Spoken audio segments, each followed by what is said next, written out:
I remember when I first became a mum, I was 17, I was very young, I was scared and I didn't have a lot of the tools that I should have had. But what I do remember is absolutely loving my baby.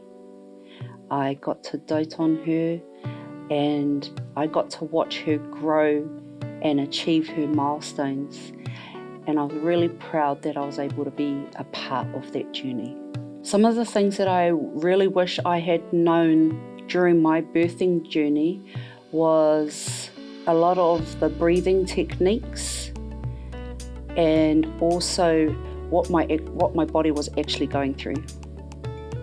Puhi Ariki is a space that we have created here for Māmā with young babies.